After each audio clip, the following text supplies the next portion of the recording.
There is a truth that most people discover only after exhausting themselves trying everything else. They send the perfect text. They find the right affirmations. They analyze every message. They search for the perfect technique, the perfect timing, the perfect conversation that will finally make their SP choose them, love them, commit to them, or return to them. Yet despite all the effort, nothing seems to change. Why? Because your SP is responding to something much deeper than your words. They are responding to your state. Tonight, I want you to understand something that Neville Goddard taught repeatedly in different ways. The world does not respond primarily to what you say. It responds to what you are conscious of being. People do not simply react to your sentences. They reflect your assumptions. They mirror your inner state. Think about it.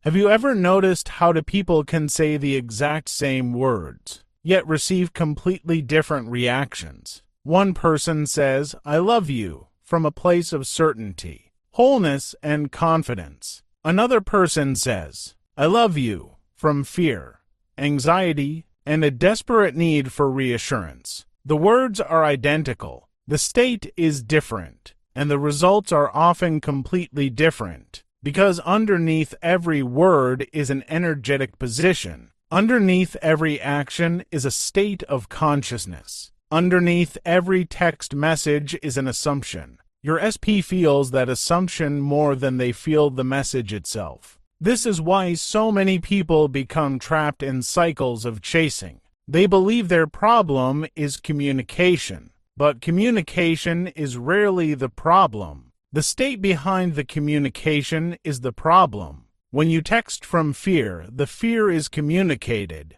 When you call from insecurity, the insecurity is communicated. When you seek reassurance, the need is communicated, not necessarily through the words themselves, but through the consciousness from which those words emerge. The outer world is far more sensitive to your state than most people realize. That is why someone can send a simple good morning and appear magnetic, while another person sends paragraphs and appears needy. The difference is not language. The difference is consciousness. Your SP is always meeting the version of you that you are occupying internally, not the version you are pretending to be, not the version you are trying to convince them exists, the version you actually believe yourself to be. This is why Neville emphasized becoming rather than getting. Most people are trying to get love, trying to get commitment, trying to get attention, trying to get validation, trying to get a text, trying to get a proposal, trying to get a relationship. But the moment you are trying to get something, you are unconsciously affirming that you do not already have it, and that state becomes the message that is transmitted. The universe hears it. Your SP feels it. Reality reflects it. You may say, "I know they love me." But if your state is panic, your consciousness is actually saying, "I'm afraid they don't." You may affirm, "They always choose me." But if you spend the entire day checking your phone, your state is saying, "I don't believe that." Reality responds to the deeper message, not the surface one. This is why inner work matters, not because you need to become perfect, not because you need to earn love, but because your state is constantly speaking even when your mouth is silent. In fact, some of the most powerful communication happens without words. Have you ever walked into a room and immediately felt someone's confidence? They didn't announce it. They didn't explain it. They simply embodied it. The same is true of insecurity. The same is true of lack. The same is true of certainty. States communicate themselves naturally, and relationships are especially sensitive to this. Your SP may not consciously understand what is happening. They may not be able to explain it, but on a deeper level, they are responding to the version of you that you are embodying. If your state says, "I am hard to lose," they respond differently. If your state says, "I am easy to leave," they respond differently. If your state says, "I am chosen," they respond differently. If your state says, "Please choose me," they respond differently. The state always comes first. The words follow. The circumstances follow. The manifestations follow. This is why true detachment is so powerful. Detachment is not ignoring your SP. It is not pretending not to care. It is not forcing yourself to move on. True detachment is the natural result of becoming secure within yourself. When you know who you are, you stop begging reality for evidence. When you know your value, you stop chasing validation. When you know you are loved, you stop trying to force people to love you. And something remarkable begins to happen. Your energy changes. Your state changes. Your assumptions change. And because your assumptions change, the reflection begins to change. This is often the moment people say, they suddenly came back. They started reaching out. They became more affectionate. They started pursuing me. But from a Neville perspective, they are not responding to your absence. They are responding to your new state. The old version of you needed them. The new version of you chose yourself. The old version of you was waiting. The new version of you was living.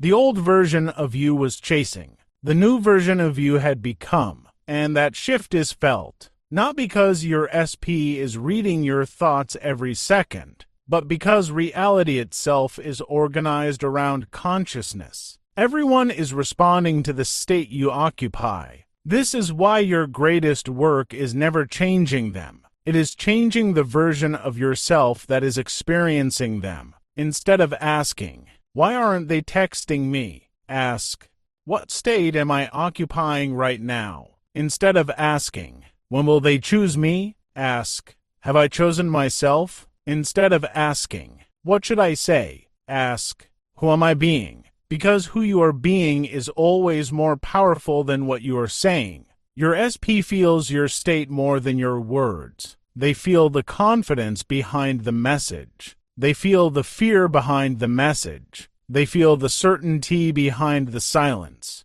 They feel the wholeness behind the detachment. They feel the self-love behind your presence. And when your state changes, everything begins to reorganize around that new version of you. So tonight, stop trying to find the perfect words. Stop trying to control the outcome. Stop trying to force the reflection. Return to yourself. Return to your awareness.com.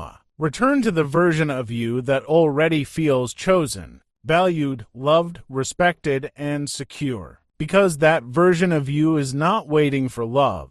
That version of you is love. And when you become that internally, the outer world has no choice but to reflect what you have already accepted as true within. Your SP may hear your words, but they feel your state. And your state is always speaking. The deeper truth is that your SP is not reacting to isolated moments. They are responding to the overall story you're telling yourself about who you are. Most people think manifestation is about changing circumstances. Neville taught that manifestation is really about changing identity. The person who constantly worries about losing love experiences reality differently than the person who knows they are loved. The person who fears abandonment notices every delay. The person who feels secure barely notices the same delay. The circumstances may look identical, but the state is completely different.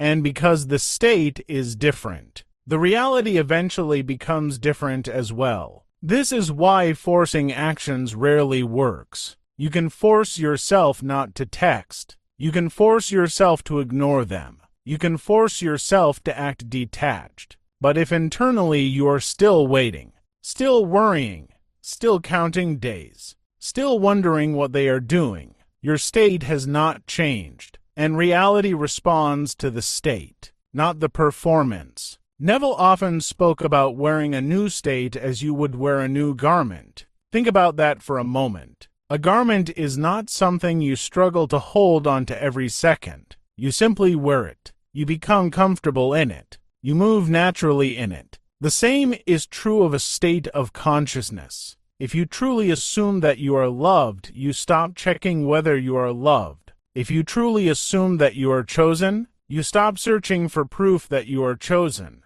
If you truly assume that you are valued, you stop measuring your worth through another person's behavior. And this is where many people miss the secret. They're trying to feel loved because they want their SP, instead of feeling loved because they have accepted a new identity. One creates pressure, the other creates freedom. The state of being loved is not dependent upon what someone else is doing. It is an inner knowing, a quiet certainty, a deep recognition of your own value. And when you begin to live from that place, something beautiful happens. You stop making your SP the center of your universe. You stop placing them on a pedestal. You stop treating them as the source of your happiness. You stop believing they hold the key to your fulfillment. You realize they were never the source. The source has always been within you. The love you seek, the security you seek, the peace you seek,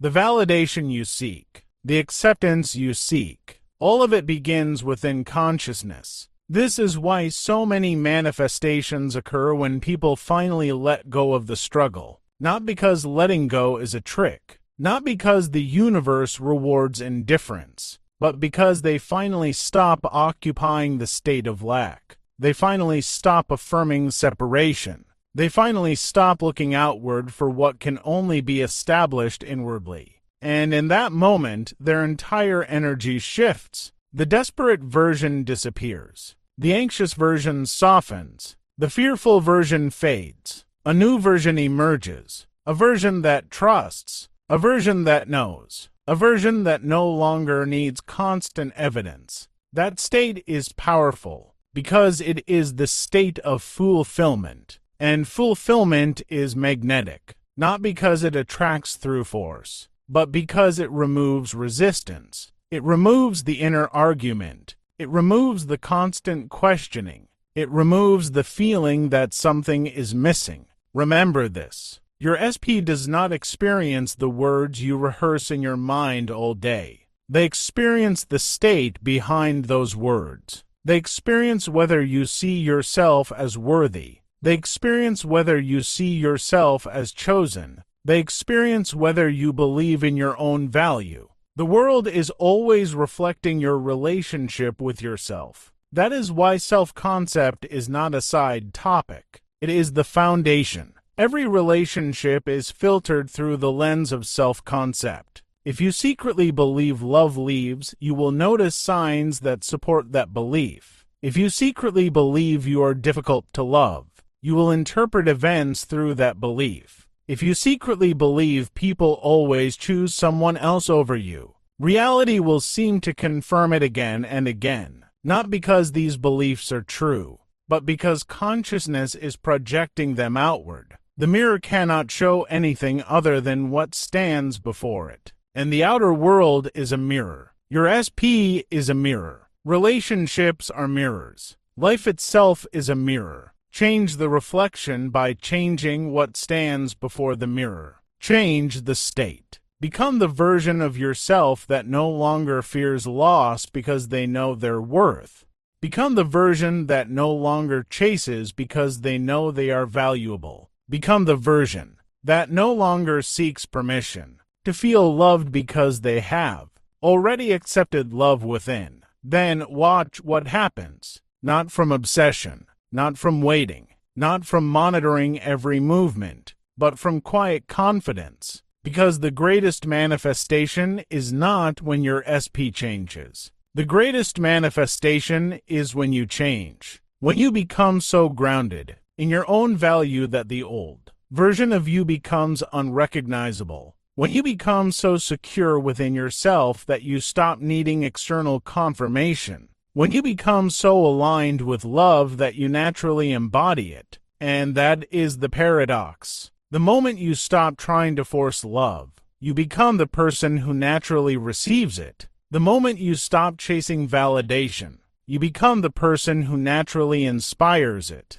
The moment you stop trying to be chosen, you become the person who naturally feels chosen. That is the state. And your SP feels that state more than any text message, any affirmation, any conversation. or any explanation you could ever give, because consciousness speaks louder than words. It always has, and it always will. There is another layer to this that most people never consider. Your SP is not only feeling your current state, they are often responding to the state you consistently return to. A single moment of confidence is powerful, but a sustained identity is transformational. Anyone can feel good for an hour. Anyone can affirm for a day. Anyone can convince themselves for a moment. But the question is this: who are you when nobody is watching?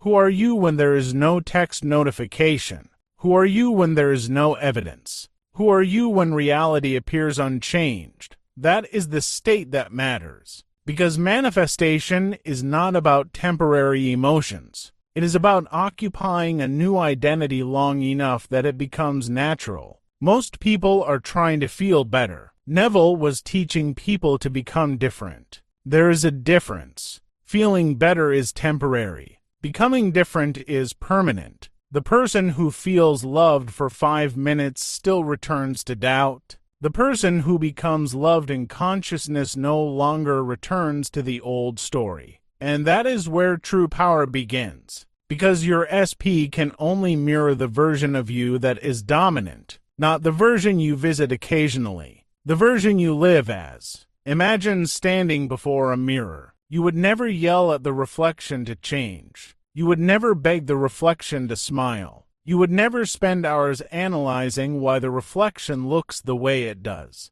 You would simply change your position. Yet, that is exactly what people do in relationships. They stare at the reflection and try to force it to move.